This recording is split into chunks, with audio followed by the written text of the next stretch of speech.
Up Late with Johnny Potenza is filmed in front of a live studio audience. Coming to you live from the city that never sleeps, New York City. It's Up Late with Johnny Potenza.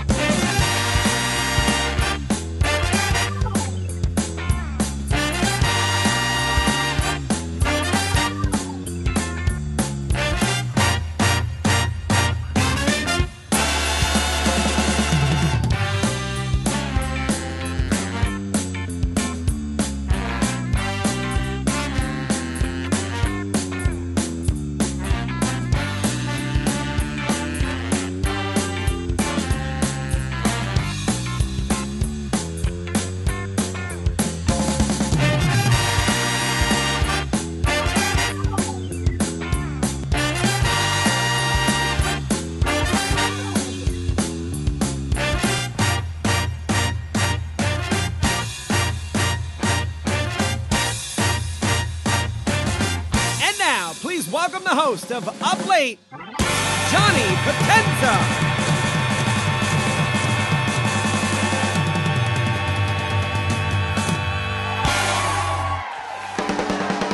Come on there! Come on, everybody!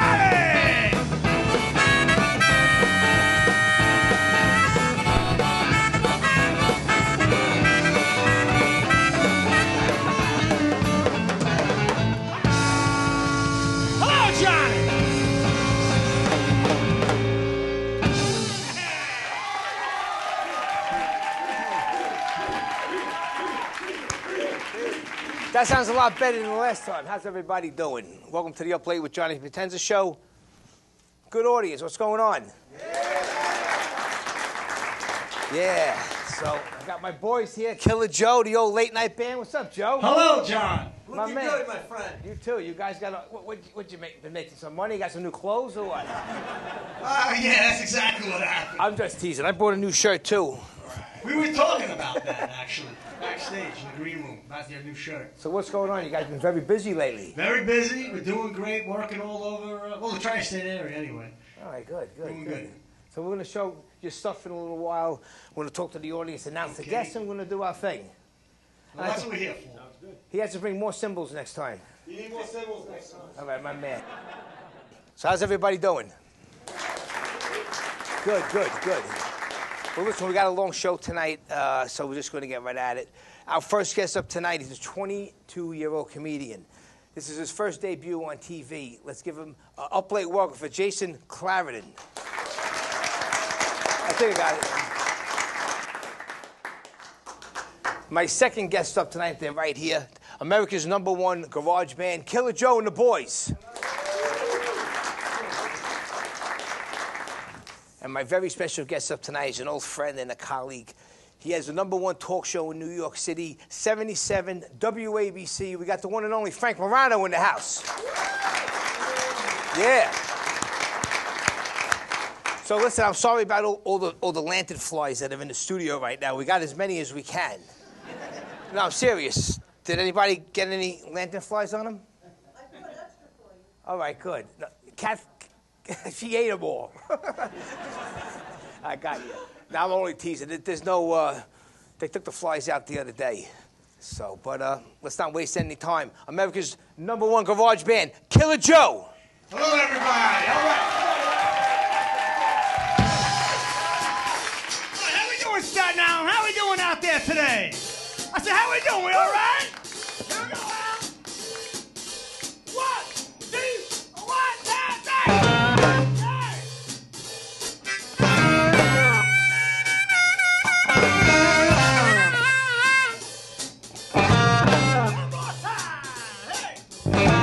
I went partying the other night. I started drinking, I got real tight. I had teaching all my friends. So good I had a roll again. I said, hey, bartender, hey, baby, look here. I go 1, 2, 3, 4, 12, well. I saw a chick sitting on the end. I said, come on, baby, can we be friends? Looking good as you can be. Come on down, you got the truth. I said, hey,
1:30. I turned around just to hear one more.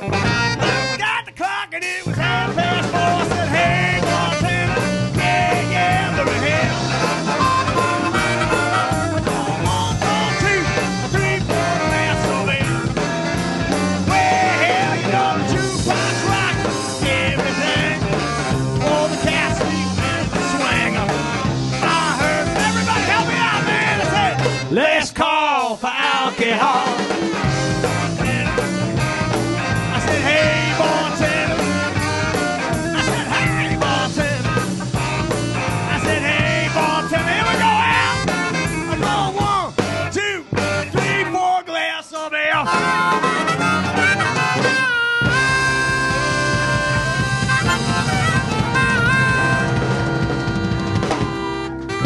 How about for these guys, man? We are the Mighty Killer Joe Band. All right, let's keep it going. We got to send this one out to somebody, Pat. We're going to send this one out to the great Vinny Pastore, wherever he is tonight. You ready? Shuffle out. A 1, a shot, a 2, a shot, a 1.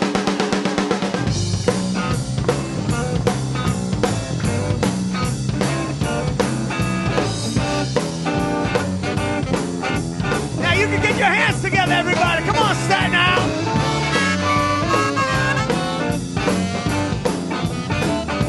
Well, come on.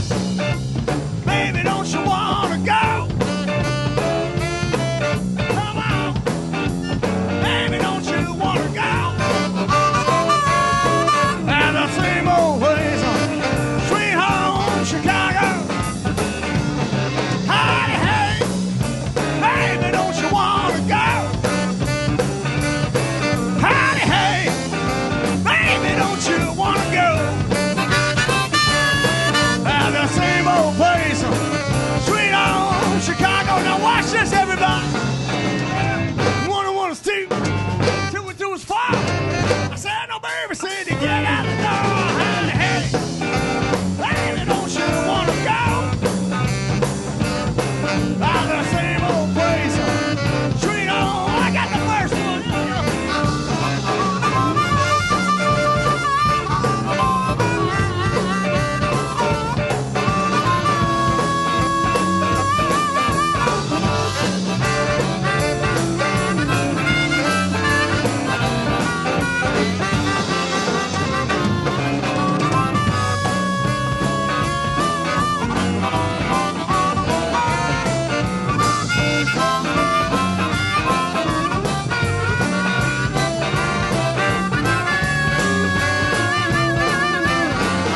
I need some help, Batman. Come on, baby. I don't know. Kansas City, Kansas City, here I come.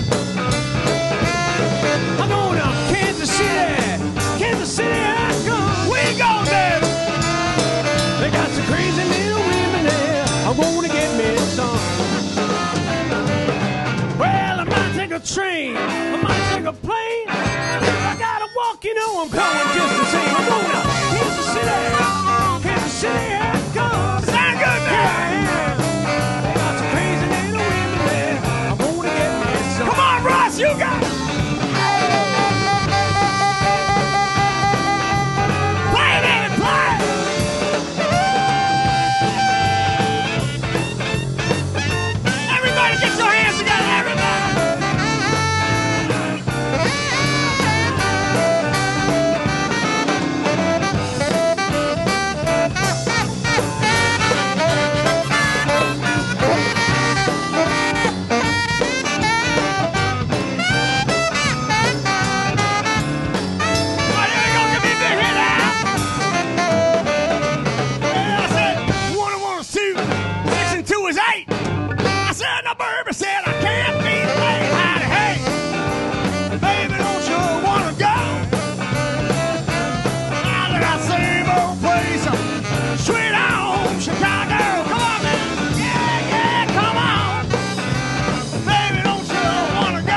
down. All right, we're going to take a trip all the way uptown. Let me get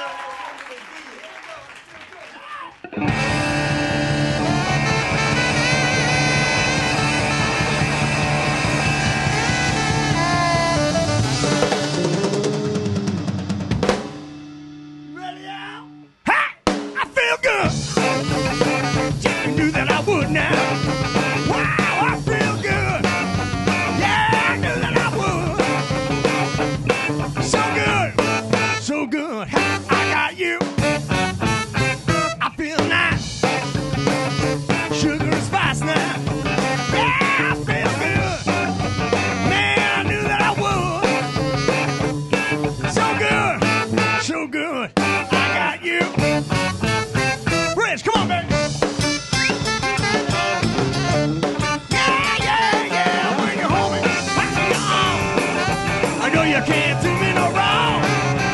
When I hold you on, just can't do me no wrong. Man, I feel good.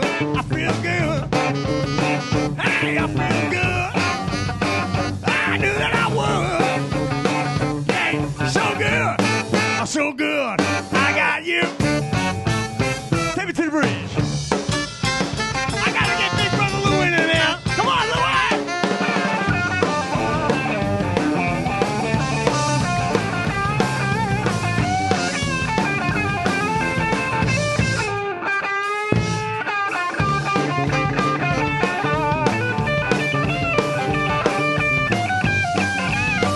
Yes, all right.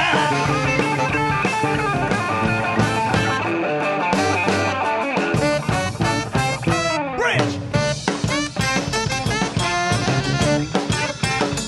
Ah, when you're home and hanging on, I know you can't do me no wrong. When I hold you on, just can't do me no wrong, baby. I feel good. Come on, baby. I knew that I would now. Yeah, I feel good. I knew that I would. So good, so good. I got you. Riz, here we go, Russ. Hey, go, baby, go. Oh, we're doing the sugar when you sat down, Louis.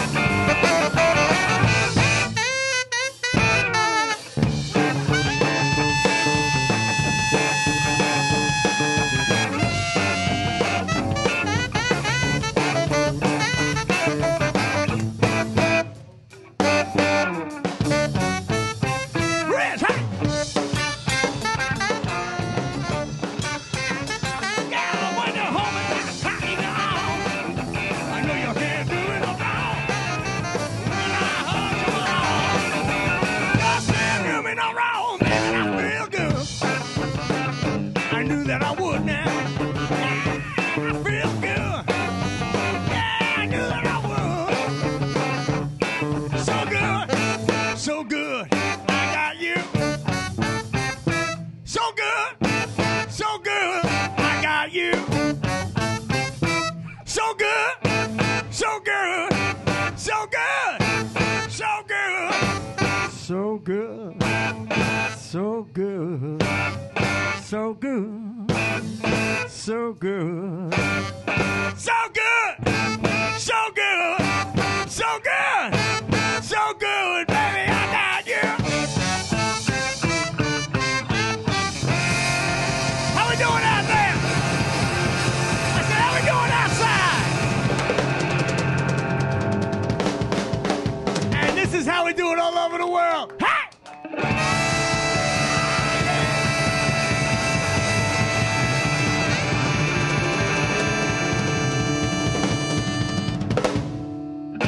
How about for these guys? I'm Mighty Killer Joe Band.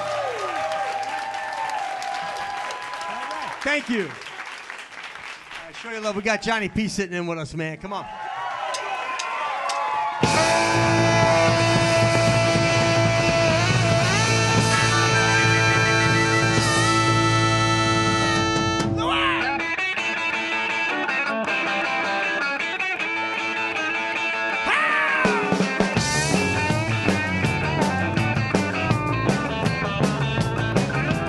Oh, we got a rock and roll party here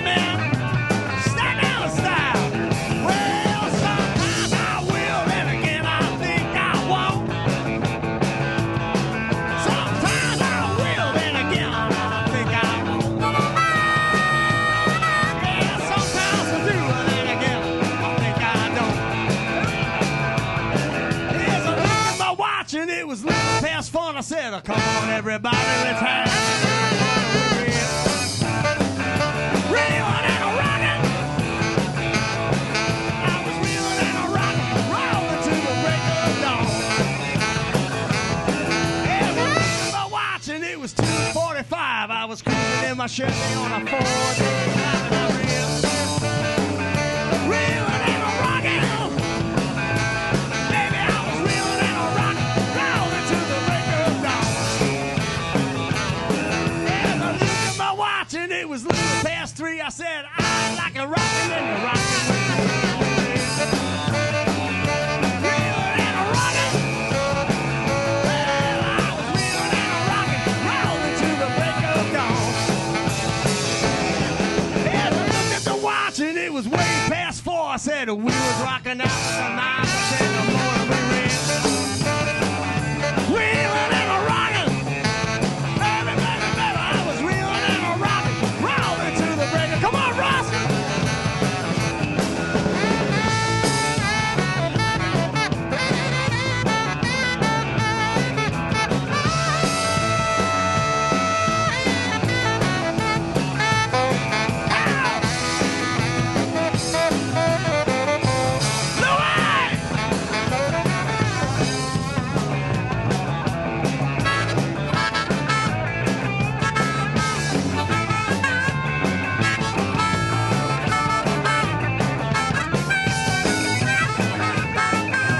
Go, Louis, go, man, go!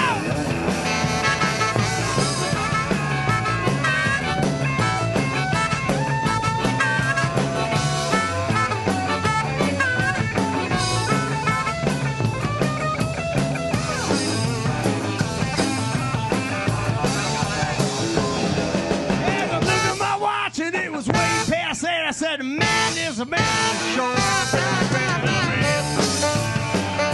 Reeling and a rockin'. Baby, I was reeling and a rockin', rolling to the break of dawn. Where hell is I looked at my watch and it was 10:30. I said, come on, everybody, let's go and rock again. And I reeling and a rockin'. Yeah, I was reeling and a rockin', rolling to the break of dawn. Well, sometimes I will, and then I think I won't. Sometimes I will, then again I think I won't. Sometimes I do, then again I think I don't. Johnny P helping us out right there.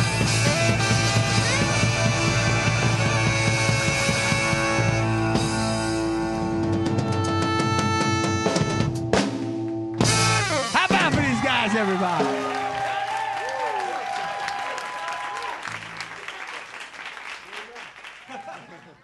One more time. We're going to do it 27 more times. Yeah. Jason Allegra. The kill. I love it. I love it. Thank you so much. The Killer Joe Band. Yeah. I love those guys. All right.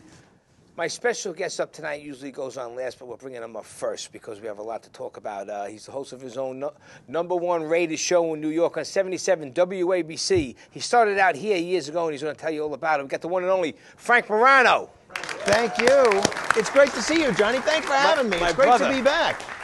Congratulations on all the success that you've had, and I'm a big fan of your show. There's nobody that does an interview quite like you. Nobody plays the drums on TV quite like You're you. funny. I don't know that anybody else on the channel plays the drums, but Well, you're there doing are great. some people that try to play the drums on the channel. You know, I get challenged when I play with different drums because it's like a cook in a kitchen. You know, and you say you go to your grandmother's house and you're used to cooking in your own kitchen.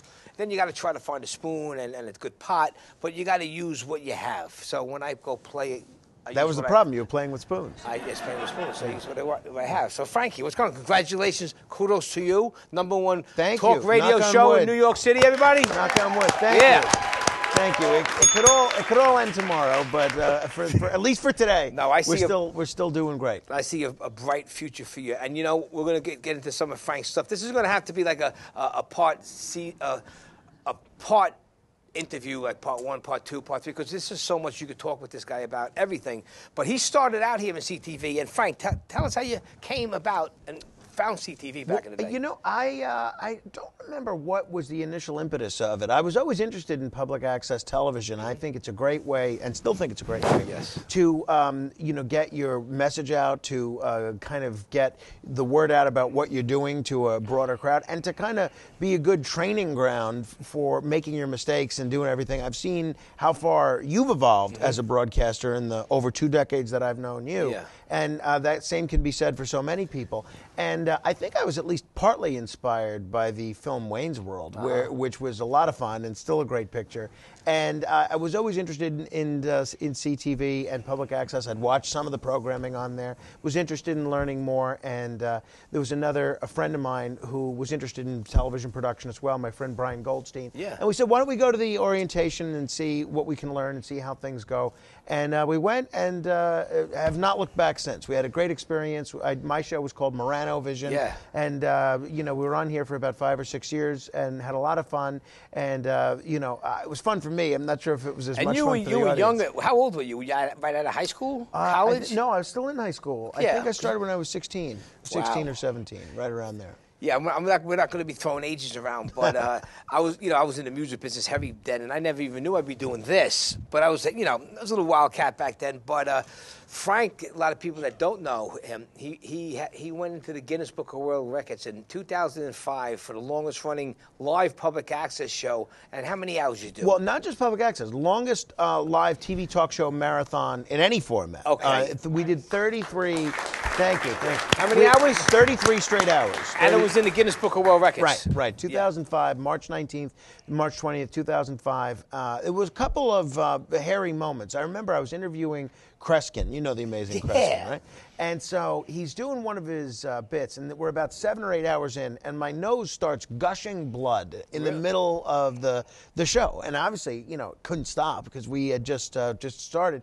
But fortunately, Kreskin is such a good guest. Like so the camera stayed on him for a good 3.5, 4 minutes. Yeah, he could talk. Right, exactly. And he's doing all sorts of tricks and everything while I'm trying to get my nose to stop bleeding. And fortunately, it did stop bleeding, and the show continued. And that record's been broken a bunch of times. I just checked right before we went on air, and the fellow that holds that record now it's 72 hours and 18 minutes. Imagine that. No, I can't. I couldn't imagine 33 hours again. Now, did you sleep in between, or No, did you have no. anybody take over? Like, 'cause I No, know you no, had no. a lot of guys on. Yeah, no, we did 33 straight hours. I was there in that chair the whole time. Were you doing Colombian? I mean, drinking Colombian coffee, or what were you doing? Not till the very end. Not till the very end. You know what I did? And I've toyed with the idea of trying to do something like this again on radio, but the radio record is something crazy, It's like sick. 80 hours. But what I did was I had given up coffee for about 3 months before the show. Wow. So I hadn't had any coffee for 3 months, and my thinking was that this way, when you finally have that caffeine again, it'll really give you an extra kick. So I didn't have any coffee until about like 24, 25 hours in, right around That's then. great. Yeah, it was a lot of fun, though. A lot of fun. But wide collection of characters. The kind of people that wanted to come on at 2 in the afternoon, very different than the kind of people that were willing to come on So at 2 you in had the morning. everybody, and your friend that I met through you, Joe Franklin, Yeah, came and supported you. That's right. He was there. I think the record at the time was 30 hours, and he was with us at the moment that we broke the record, and he was terrific. And he was fairly younger than when he so 2005, 16. So he must have been in his early 70s. You know what? The thing with Joe is, and you knew Joe as well, and you did a great show when he passed away. Thank you. A great That was tribute to him. nice. It's still on YouTube, and people should check it out if they're fans of Joe. But the thing with Joe is, I feel like he was always the exact same age. From the time I'd watch him to the time his TV show ended in '93 to that show in 2005 to when he passed away, I guess about 10 years later. I don't feel like the guy aged. I feel like he was always old. He always sounded the same. He always looked the same, and he really didn't change as far as I could tell. See, like as we were saying before, we could talk forever just on this and all the stories about Joe that you know and whatever. But I know he's long live Joe Franklin, everybody. Absolutely. Totally. Absolutely. He really invented this format. Everything you do, everything I do, really, he was the first guy. pioneer Yeah. that perfected it. And Joe actually was mentoring Frank and gave him his desk from Channel 9. So that was actually here. And I remember back at the time, I was like, I knew who Joe Franklin was. I was a Johnny Carson guy, but Sure. I started liking Joe Franklin once he had the Ramones on. And then Right. the Jake Howes band. I was Right, like, okay, this right. guy's pretty cool now, you know? Yeah, that's the thing is Joe wasn't really considered that hip of a show at the time he had the Jay Giles band on. And the Jay Giles band, you know better than me, at the time they had Centerfold and Freeze Frame. That was the #1 band in the country, really, rock and roll band. And so they were willing to come on this local show in the middle of the night just because I think it was Joey Ramone's mother was a big fan of Joe's. And they not only performed Freeze Frame, and this is at a time when they could have gone on any talk show in the whole world, but I don't know if you remember, I think it's still on YouTube, at the end of their song, they went into a pyramid and then got doused with paint. Oh, I didn't know. Yeah, they got doused with paint. The whole studio was covered in paint, and they made sure that it was Martin paint because that was one of Joe's big sponsors. He'd always be sure to say, awesome. It ain't just paint. Because when Marky Ramone was here, and we brought it up, we showed a clip of Joe saying, and I mentioned the Ramones. He said, "Oh, the Ramones, I love the Ramones. Oh, they're going to be on soon." I go, "No, only one of them's living." It's okay, you know. But Joe was classic. Like when he walked on, he goes, "Where should I sit, over here?" I go, "No, over there." So he starts walking over there. Then he goes, "Go over here." He goes over here, but he played it off. Yeah, no. Well, that's the thing about Joe is everything was authentic. Everything was authentic. If he made a mistake stayed in the show. I love it. He was great, and such a diverse panel of people. I've really tried to, and I think you do that as well. I mean, I'm on the show today with a great comedian like Jason Allegra or Jason Clareton. He's first time I've ever been on the show with an allergy medicine. It's great. I seen a great talented young comedian, and I said, I got to grab this kid. Yeah, hey, and he's well, you've got an eye he's for good looking talent. too, so can't take that last comedian you spotted ended up going out with Kim Kardashian for a while. Pete right? Davidson, Yeah. the guy forgot my number. We're gonna fast forward a little, and then we're gonna go back to how you got the show. So you're a father now. You're married now. Yeah. You got a 10-year-old boy named Carmine. 10 months. 10 months. That's yeah. what I meant. Talk about the juggling and the balance and how you. Well, honestly, I'm very lucky. My wife is a saint because I, as you mentioned, I'm on late at night, 1 to 5 a.m. So a lot of the day I sleep, and my wife works during a big portion of the day. So she really is able to juggle a lot more than I am. She's working. She's dealing with my nocturnal hours. If the baby wakes up at night, she's got to take care of that all on her own because I'm not there. But I try to spend as much time as I can with him in the afternoon when I wake up around 2 o'clock until she finishes her workday around 5:30, 5:36. So it's a lot of fun, though. I wouldn't trade it for anything. The work is great. And you know what it is like, Johnny, when you're doing something that you really enjoy, it's really not like work at all. No. It's really, I'm having a party every day. It's a lot of fun. That's where I'm looking to get this to the next level if I can start making a paycheck because it's either that or I'm going to wind up in a funny farm somewhere in the public access hospital of cracked up talent.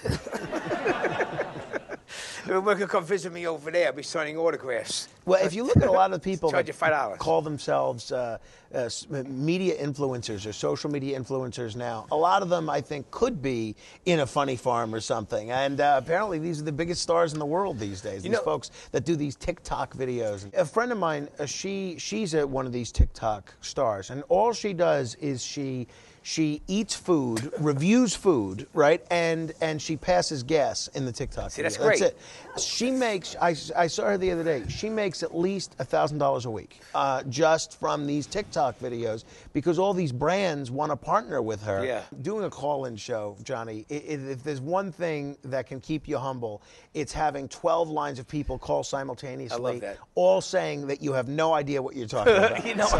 And you play it off very cool, Well, we're having a lot of fun, that's for sure. Yeah, and big thank you to the owner of our radio station, John Katzmatidis, who not only gave me this opportunity, but he's really an inspirational guy. Self-made billionaire. Came here 6 months old as an immigrant, grew up in poverty, and is genuinely a billionaire now.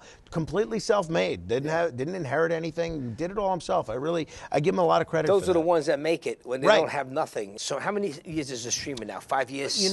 About that. I wouldn't say about that. I seen the numbers drastically change, and the followers coming back so big because no one could get AM in a car. It's hard to get it on the stereo. So now they can stream it anywhere. You're right. You're right. And a lot of the newer cars, I think the Teslas and some of the other cars, they don't even have AM radio in there. So your only option really is to hook your phone up to the Bluetooth in your speaker. And I think it's a shame because I like AM radio. I like kind of surfing around the dial and all that stuff. But I like discovering a new show, right? I love just pressing the scan button, hearing a station come in through the static, and hearing something, whether it's music, whether it's talk, whether it's whatever, that you're interested in, and then you just stumble upon something new. These days, it's very rare, unless somebody sends you an email or a text that says, hey, you'd really like this Johnny Potenza character, check him out. It's very difficult to discover anything new these days. No, it's hard. It's hard. Now, before we get any further, Bernie from Sid and Bernie in the morning, he passed away, right? Yeah, Bernard McGurk, really a terrific broadcaster. A friend of mine for about 15 years, had a really rough battle with cancer over the last year, and really never. I stayed in touch with him. He came to work. He didn't have to come to work. He had money. His house was paid off. John, our boss, would have kept paying him, and he wanted to come to work. And never once did I ever hear the guy talk about feeling sorry for himself or woe is me. The guy seemed thankful for what he had, and he was really just an incredible talent. Not only a street guy, but a guy that was a real intellect, and the guy was just hilarious. The guy was maybe one of the quickest-witted people that I ever knew. Yeah, they were good. I liked them together. God bless them. Absolutely, yeah. Spending the great. All right, so now listen. Talk to me. Years later go by, before you get married, you get out of CTV, you start dabbling with and doing all this stuff with Curtis and all your other friends. Tell us that part of your life. Well, so yeah, I was a radio producer for a long time. Worked with Curtis, as you mentioned, on a couple of different stations and a few different incarnations of his show. Curtis Lewa, who ran for mayor recently. I wish he got it. I wish he too. won. He won Staten Island. Who wanted Curtis to win, right? We won Staten Island. One person. All right. Well, one person. No, we got the guys. Kathleen wanted him. He's. I learned a lot from him. He was a lot of fun to work with. A real character, a little bit out of his mind, but wouldn't have it any other way. I worked with he and Ron Kuby, who are kind of polar opposites, not only in terms of politics, but in terms of their philosophies on life. I worked with John Gambling, who was a legendary broadcaster. And then for 6 years, I produced Joe Piscopo's morning show. That was a lot of fun, too. Joe's certainly a character. No, definitely. Joe and I keep in touch as well. He's great. And he's still at the station, right? Well, he's at 970 in the morning, but he does a Sinatra show on 770 WABC Sunday night. So he's... So Sinatra, he plays all Sinatra? Yeah, yeah. Tells some stories about Sinatra, interviews guests about Sinatra, and plays a lot of Sinatra music. Now, you're a Sinatra guy, too, right? I love all that stuff. You like rock. I would love to be in, like, the modern-day Rat Pack. Well, what's stopping us? Let's start it. Well, I already started it in my mind. I love it. If we can't do it in Vegas, we'll do it in Atlantic No, City. but we got the Italians. We got to keep the Italians happening with that, right? Exactly. Someone has to be low-key. Someone has to be the wild one. Someone has to be the smart one. I'm not sure Sammy Davis and Joey Bishop were Italian, but they snuck in anyway. Sammy Davis might have been Sicilian. Yeah, they got him in there. So listen, you have a segment on your show. It's called Ask Frank Anything. That's right. Friday morning. Yeah, right? Come on. We get Elise knows. Yeah, we run the gamut. You never know what question you're going to get. One week you might get a question about Superman's, intimate habits with Lois Lane. Yeah. The next, you get a question about welfare reform. You might get a question, boxers or briefs. You might get a question about who was George Wallace's running mate in 1968. You just never know. It runs the gamut. People are pretty creative with the questions they ask. So I jumped from here to there. How did you get your own show? How did that work out for you? Curtis was really influential in this. We were both at WABC together, and then he had chosen to go to a new radio station, 970, and I had an opportunity to stay at WABC, but I went with Curtis to 970 as his producer, and I was sort of an on-air sidekick with him, and he was very influential behind the scenes with management in saying, give Frank an opportunity to do a show once a week, right? And he let him keep doing everything that he's doing, not for any money or anything. So I was on, I think starting about 2011, from Monday mornings, 2 to 4 a.m., Sunday night into Monday morning, 2 to 4 a.m. It was great. Did that for about a year. And then I did Friday night into Saturday mornings from 1 a.m. to I think 5 a.m. 1 a.m. to 4 a.m. or 1 a.m. to 5 a.m. And that was great. Did that for about a year and a half. And then for about 5 or 6 years, I kept working with Curtis, kept working with Joe Piscopo, but I was on Sunday mornings from 4 a.m. to 8:30.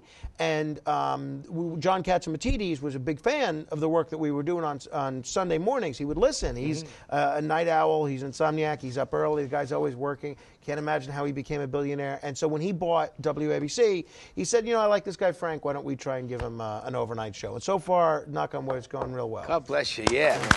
Good. Now, you like the overnight shift. I love it, honestly. I love it. It's very challenging if you have to do anything during the day. It throws off your whole equilibrium for 3 weeks. But I love it. I love the people that are listening to the radio. And I remember at night. you were telling me how it changed. And I asked you, I go, how is it working? I call it the midnight shift. But you go, the viewership is crazy. And then once I was looking at the ratings and listening, I was like, wow. I go, a lot of people do listen to it.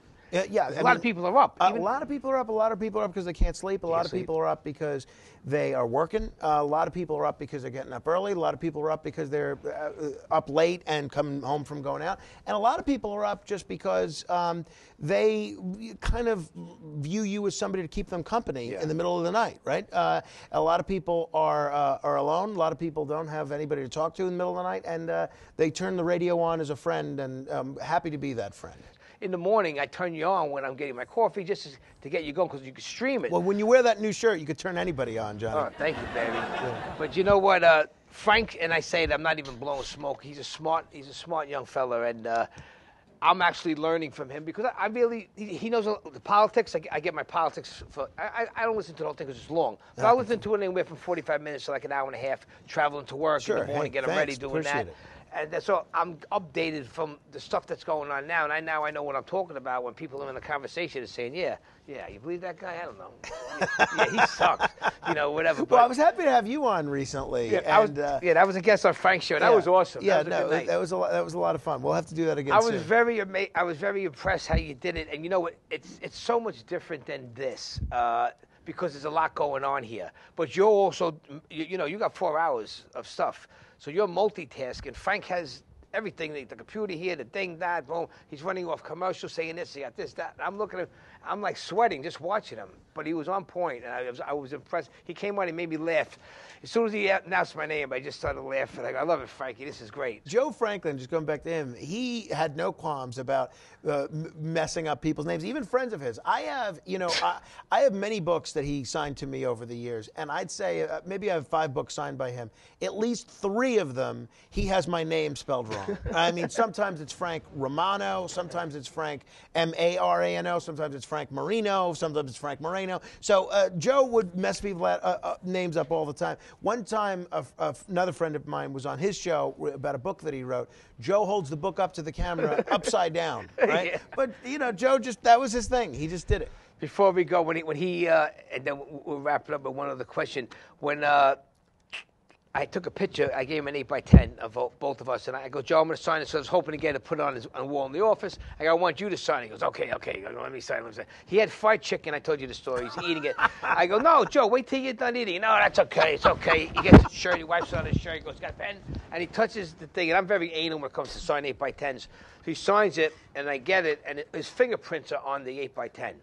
So I'm like, Jesus, But so I cleaned it the best I can, but then I framed it, and they're still there. There's a couple of them, and he passed, and I tell everybody that story. It's great. Now, that is great. I just want to say, though, Joe Franklin, most people associate him with the era of Al Jolson, Eddie Cantor, Rudy Vallee, Martin Block, that kind of era of nostalgia and old movies and old music and things like that. A lot of people associate you with hard rock and heavy metal, and a lot of people wouldn't necessarily put the two of you together because you think, well, you're both talk show hosts, you occupy very different spheres of influence. And I think the fact that you guys became such good friends and collaborators with one another, it says a lot about both of you and that you're both willing to deal with people, work with people, and befriend people from all walks of life. And I think that's really admirable. You know what it is? Thank you. It's weird. I'm a moody guy, which people sometimes don't know. I get moody sometimes, but everyone in the entertainment business, for some reason, and the musicians, everybody's a character, including myself. So I like that. Everybody and the creativity and the television production. So That's my family. My friends now, besides my family, is the people I work with. You guys, all my, that's what I network with. Well, Johnny, I give you all the credit in the world for what you've done here. You've got a lot of fans, and it's the easiest thing in the world to keep doing this and keep putting all your effort into this when you're making $1 million a year, $500,000 a year.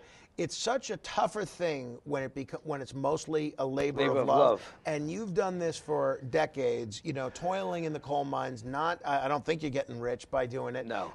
And you still work just as hard now, if not harder, than you did when I met you, 2 decades ago. So I give you all the credit in the world for doing this. It's hard. I appreciate it.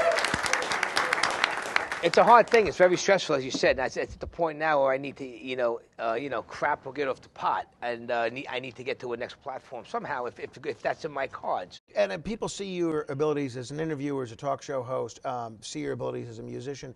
I don't know that everybody knows about how much of a role you play in the post-production of this show, the editing and everything. So it's really kind of a one-man production band. We got to pick up this conversation and bring you back here within a couple, right in the new year. I'll be here anytime you want. Let's do a part 2 because we didn't even hit the surface. But before you go, why don't you got an iPhone? You know what? That's right. I stick with. I have a Google Pixel. Right? People don't even know what a Google Pixel is. Right? I asked my cousin-in-law. Actually, she's technically my step cousin, once removed in-law, and I asked her. I was at her house. Do you have a Google Pixel charger? She looked at me as if I had 5 heads. She said, "What is that? Is that a camera? What is that? I never even heard of that." I respect that a lot of people have iPhones. People hand me an iPhone to take a photo. Or send a text message. I feel like I'm speaking a different language than the rest of the planet. You know what it did initially, and now everybody has iPhones, but initially I couldn't stand the enthusiasm of the Apple people, right? Yeah. It wasn't enough that the Apple people and the iPhone people had to tell you how happy they were with their iPhone. They had to immediately become evangelists to convince you to get an iPhone. What do you mean you don't have an iPhone? You could do this, you could do that. Yeah. You have to get an iPhone. No, I don't want to get an iPhone. So I'm like, that's my way of rebelling. Until recently, I had a pager. Good for you. Listen, to each his own, whatever works for you. You know what I'm saying, Frank? Absolutely. Thank you. But I wish you all the best of luck. Social media, website? Thank you. People can find me at WABCRadio.com. All the podcasts are on there, or FMWABC.com. Twitter, at Frank Morano. Instagram, Morano Vision. Right, great. Frank Morano, everybody. Thank you. Right. Yeah. Frank Morano, what a class act, and we'll be seeing him for part 2 of this interview in early 2023. My next guest up tonight is a super talent. He's a 22-year-old comedian, and it's his first debut on TV. So let's give him an up-late welcome for Jason McLauren. Good time. Thank you. Thank you so much. Ladies and gentlemen, give it up for youth in the building. I'm going to be 22 years old this month, right? I'll never forget the first day I told my parents that I want to be a stand-up comedian as a career. They were so supportive of me, so supportive. They looked at me and they said, hey, listen, we're going to need you out by the end of the month. And that's really hard to hear when you're 12 years old. You know what I'm saying? That's really just I can only fit so much in my JanSport. But it's good to be here. I'm excited. A little about me that you should know. During the nighttime I am a comedian, but during the day I actually am hold your applause on this one, I am a bill collector. Thank you. You wouldn't believe the names I get called being a bill collector on the daily. You wouldn't believe the names I get called every single day. Asshole, jerk off, idiot, go to hell. And it's like my only response is, Mom, Dad, can we wrap this up? I'm going to be late to work. Can we just, What I didn't know when getting hired as a bill collector, I also didn't know that I was getting hired as a therapist. I really did not know that. I hear all of people's life's problems all the time. And it's hard because I still have a job to do. You know what I mean? At the end of the day, I still have a job that I have to do. And I'll give you an example, right? One day I was calling a Scott. His name was Scott. And I call people on their cable bills, because people still use cable. I call people on their cable bills. And I was calling a Scott about his bill. I picked up the phone and I said, hi, may I please speak with Scott? Scott's wife answered, and she goes, "Hi, yes, Scott. I'm so sorry to tell you this, but Scott actually passed away just a few days ago, and we're all just taking it, one day at a time. His funeral's actually this weekend, and we're really sorry to tell you, but Scott passed away." And I said, "I am so sorry to hear that. I really am. My condolences. May he rest in peace. I am so sorry."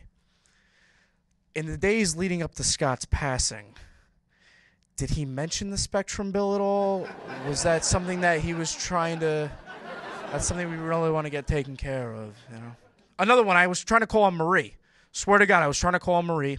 And I picked up the phone and I said, "Hi, may I please speak with Marie?" And Marie's daughter answered. And she said, "Hi, yes, I'm so sorry to tell you, Marie actually has been in a coma for 3 days. And, we're just taking it day by day. She hasn't woken up yet, and we're just trying to get through this. But, yeah, she's in a coma." And I said, "Oh, I'm so sorry to hear that. I really am. I hope she pulls through. I wish you guys nothing but the best." But on to more important matters. The Verizon bill. It's $350. Did you try shaking her a little bit? Maybe we could see if she'll wake up. Before being a bill collector, I was actually a security guard, right? Security guard. I don't know why applause was there for security guard. No, I love being a security guard. I really do, because you get to, as a security guard, you get to tell people to stop. And if that doesn't work, you get to say stop again, which is awesome. That's the best part about being a security guard, I got a flashlight. I'm not afraid to use it. You know what I mean? I was a security guard at a medical center, believe it or not, and I got hired right in the midst of COVID, right in the middle of COVID. I got hired. I was at urgent care. I was doing security, and I walked in there on my first day, and they looked at me, and they said one thing to me right away. I walked in. It was my first day, and they said, "Hey, listen, Jason, whatever you do, the main thing you need to know about this job is that you need to make sure everyone has a mask on. No ifs, ands, or buts. Everyone has to have a mask on in this office. That's your main priority." I said, "You know what? That's a good idea. It really is." What happens if someone brings in a gun? She says, "Make sure he has a mask on. But then after that, you're golden. You do whatever you got to do." Before that, I was working at McDonald's for 5 years. I was a 5-year McDonald's worker, believe it or not, which is crazy. My first 2 weeks there actually being at McDonald's, I almost got fired. I swear to God, this is true. They had me working in drive-thru. I was taking orders on the drive-thru, and they almost fired me because on every order, I kept asking people if they wanted it for here to go. I thought it sounded cool. I really did. But I did go to college. I got a 2-year degree. I really did. I went to a 2-year college. I got an associate's degree. And a lot of people not going to a 2-year college. They really do. Because you can get a lot of jobs at getting a 2-year degree. You really can. You could be a bill collector. You could work as a security guard. You could work at McDonald's. You have a lot of options here. I'm not going to lie to you. I'm Italian. Any Italians in here? Of course there are. You all are. Even if you're not, you are. I'm Italian, yes I am. I come from an Italian family. I talked about my parents earlier. I love them to death. I really do. I can never talk bad about them at all. I do love them very much, Except for my father, he's a cheap bastard. I'm not going to lie to you. He's really cheap. He is. Like, my dad's idea of a car wash is a thunderstorm. Like, that's how cheap my father is. If my dad sees bird shit on the windshield, he goes, "Yeah, the rain will get it. The rain's going to get that, for sure. The rain will get it." If my dad dies and he leaves a light on in the same room, his corpse is going to go up and turn it off. Like, that's how cheap my dad is, I'll be honest with you. And my dad has a catchphrase, right? I'll explain this to you. I love going out to eat. It's my favorite thing to do in the entire world. I love going out to eat. I really do. And my dad has a catchphrase every time I try to go out to eat. I'll be 1 foot out the door, and my dad will stop me, and he'll go, "Jay, what are you doing? You're going out to eat? We got fresh cold cuts right in the fridge. What are you doing?" Every time I try to go out to eat, I'll try to take a girl out to eat. First date, 1 foot out the door, my dad will stop me, and he'll go, "Jay, what are you doing? First date? What, is she too good for cold cuts? I got cold cuts right in the fridge." We'll be at a fancy restaurant. My dad will look over the menu with my entire family, and he'll go, "Listen, guys, do you want to wrap this? I got fresh cold cuts right in the fridge. We could get this all squared away." I said, "Dad, can you stop? It's my birthday. Can we cool it for 1 second?" I'm starting to understand it, though. I'm starting to get it a little bit. I understand why the words father and bother rhyme. I really do. Because I know I bother the hell out of my dad, and I know he bothers the hell out of me.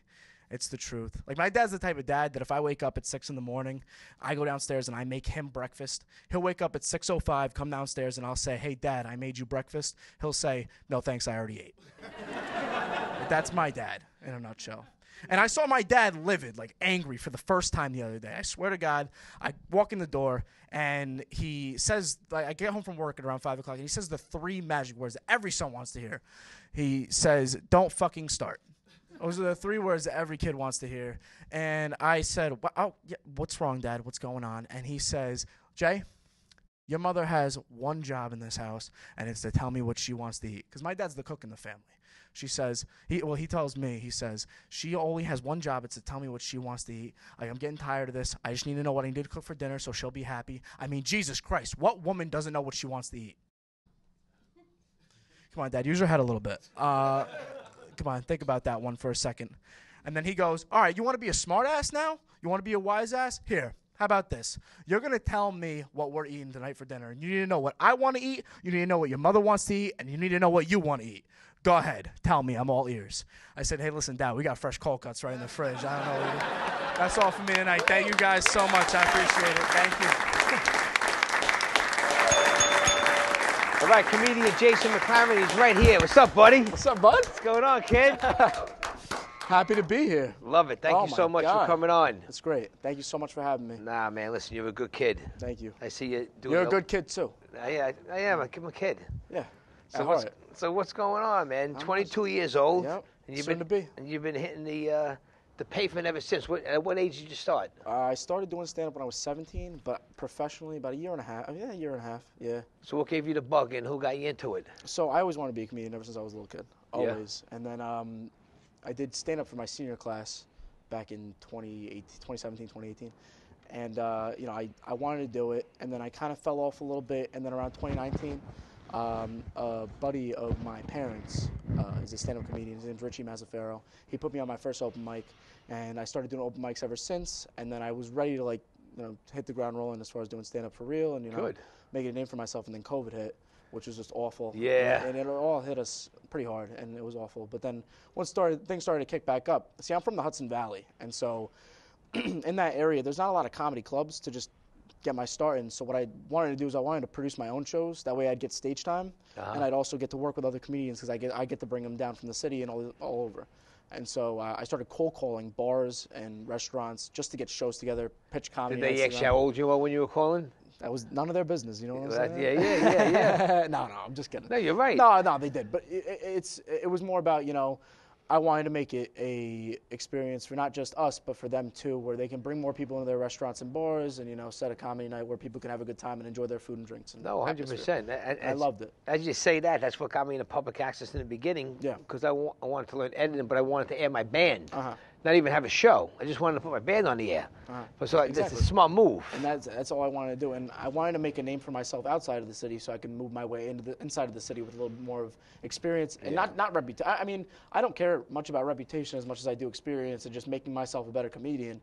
And so that's what I wanted to do. And so I was able to create this mantra of being a better comedian and then get more, adverse with where I perform. Well, I thought you were from New Jersey, honestly. Oh, no, don't worry about it. Because you do a lot of shows in Jersey. Johnny, if you want me to be from New Jersey, I'll be from New Jersey. Okay, you got it. All right. That's it. Whatever I say, that's what you do, Okay, right? Johnny. If my name's Jason Clarendon or... That's it. You guys missed a whole lot. We're going to have the bloopers. I get a lot of material from... Life is just all comedy material. It is. You get so much material from everyday happenings and events in life. And those jobs that I've worked and continue to work... Oh, I can imagine. I don't want to say it, you got to be nice, but Go ahead. There's a lot of different forms of life that you come across, right? Yeah, different absolutely. characters. Absolutely. So now listen, who your inspirations growing up with that got you into comedy? Even to this day, I take a little bit from every comedian that I love.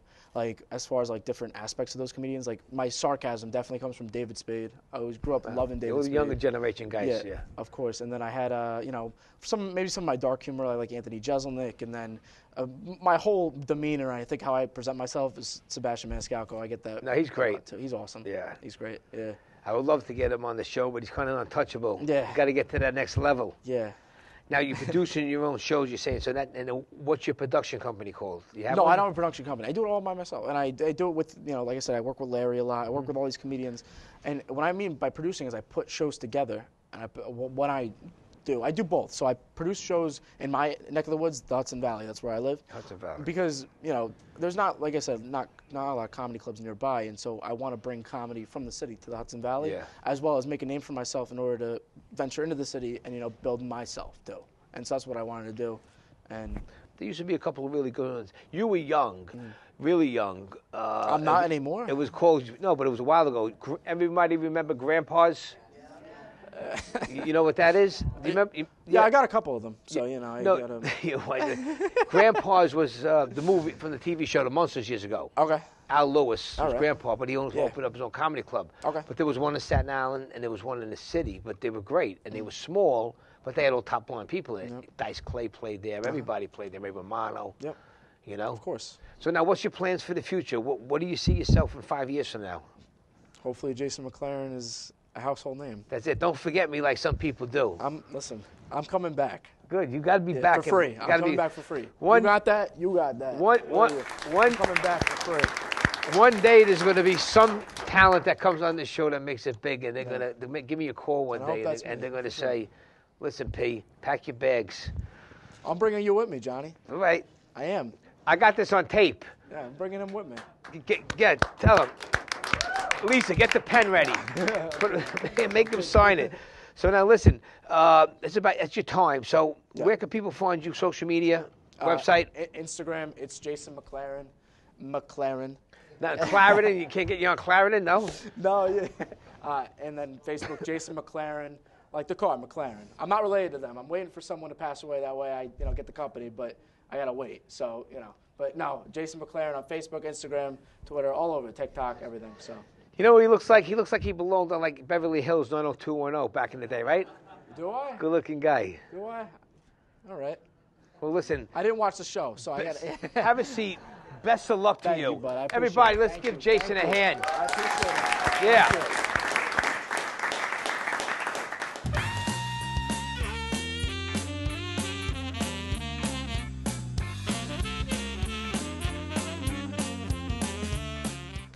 Yeah.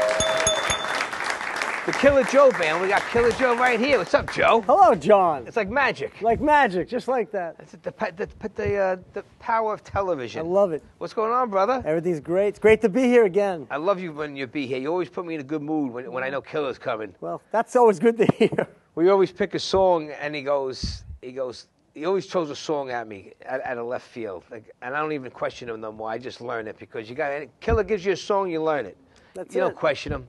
No. We just rock and roll. That's it. That's what it's about. So what's going on? Post COVID, you guys just hit the road and just never look back. Exactly. From July of last year. I was just thinking that. We hit the road running hard. We booked some gigs, and those turned into more gigs, and we haven't stopped. You haven't stopped? Haven't stopped at all. And the last time we hung out a couple of times this summer. Right. Vinny Pastore's 75th birthday party. Right. That was Wonder awesome. Bar. That was great. The Wonder Bar. Yeah, we got to give them a shout out. Yes, in Jersey. Yeah, definitely. Yeah, the Wonder Bar. And then recently at the Cutting Room. Right. Correct? We were at the Cutting Room just recently. We're going to be there. We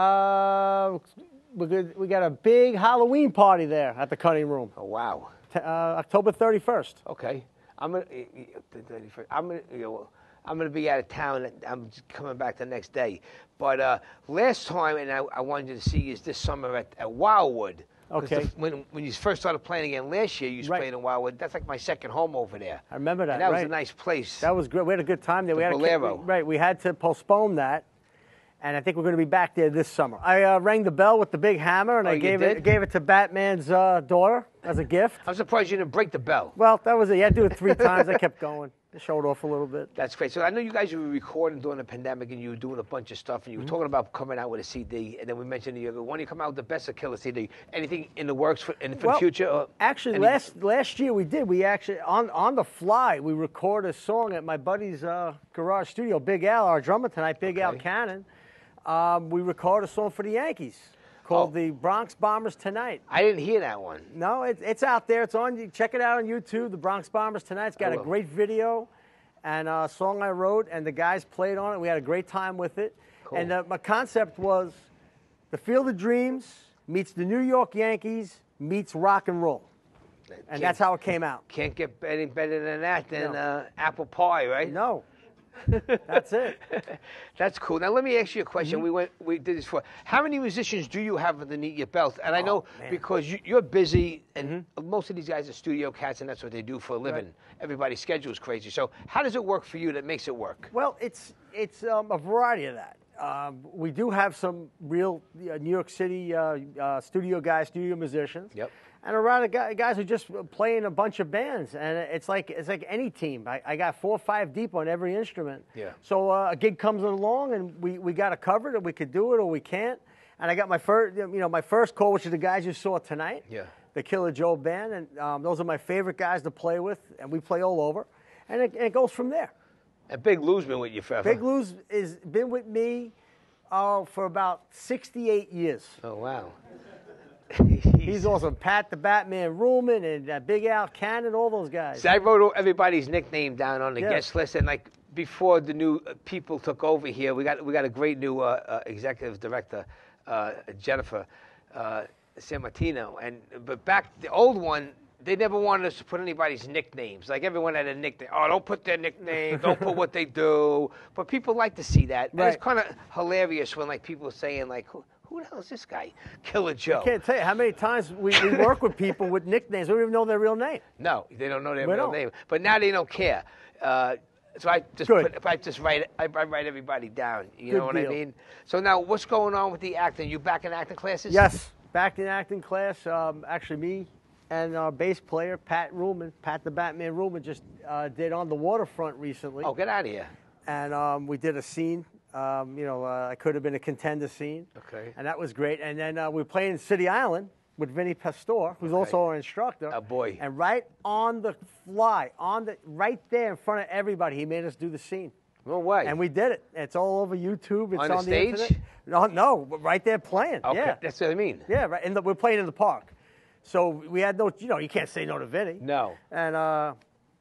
And so we went for it, and we did it. It was hysterical. It was great. We're talking about Vinny Pastore, big pussy from The Sopranos, right? Good friend of ours. Vinny was here. He plays with Killer in the Gangster Squad, and Frank Bassani. Right, Frank. Right? Sure. Another fellow that was here. So now, what's the future plans with everything? Well, we're continuing to play. We got a bunch of gigs coming up. I'm going to be upstate with Vinny next week at Lucy's Garage in Point Pleasant. Yeah, I heard about that place. Yeah, great place. We're playing up there. The Killer Joe Band's playing out in Eastern Long Island. My band at the end of the month, end of October. What's that big festival that comes up here? Is that? Oh wow, that's right. We're doing that too. That's the Fall Festival in Huntington. That I want to come to. We're doing that Sunday, October 9th. The Killer Joe Band's taking the stage at 1 o'clock, and that's it. And after that, we're going to the holidays for the parties and everything. It's crazy. I know. I don't even know anymore. So holidays will be here before you know it. I love it. Good. I like the holidays. I love the holidays. Yeah. So anything before we close that you want to promote? Well, just keeping live music alive. Keep supporting the live bands that are out there. We're out there. You can find us on the internet, on Facebook, The Killer Joe Band. Yep. Or on Instagram, same thing, The Killer Joe Band. So check us out. We're all over the place. We got plenty of work in New York City and New Jersey. Now let me ask you before you go. Sure.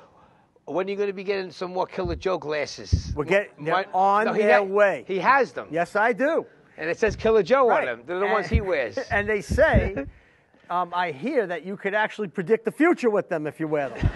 You can see the future. No, you got a whole shipment coming in very soon for the holidays. Good. For sure. Keep my name on one of them. You got it, John. You're getting the first one. All right, everybody, Killer Joe. Thank you. John, thank you. Have a seat. All right, baby. All right. It's about that time of the night. We got to say goodbye. I'd like to say special thanks to all our guests tonight. Everybody was great. All the studio audience that came down. And if you want to follow us, go to our website, johnnyptv.com. Subscribe to our YouTube channel. We're on social media, all the social medias instead of Twitter. But let me just bring it up fast. It's like I'm giving more directions to the show. A lot of people have trouble getting into the studio audience. So it's on the website. You just got to push on the flyer, and it goes right to the form. Or you just email it to me. So usually half the people that come to the show always wind up calling me and asking me, how do I get on? But we posted and everything. So we'd like to say special thanks for Nucci's Restaurant South for all the food that they supply. And you guys like the food tonight? Very good, yes. Come on, what's that? Ooh. What, are you still eating that you can't talk? Now, Paulie's my man. Great guy, great guy. So that's it. I'm Johnny P. Everybody get home safe. God bless, and I'll see you next time.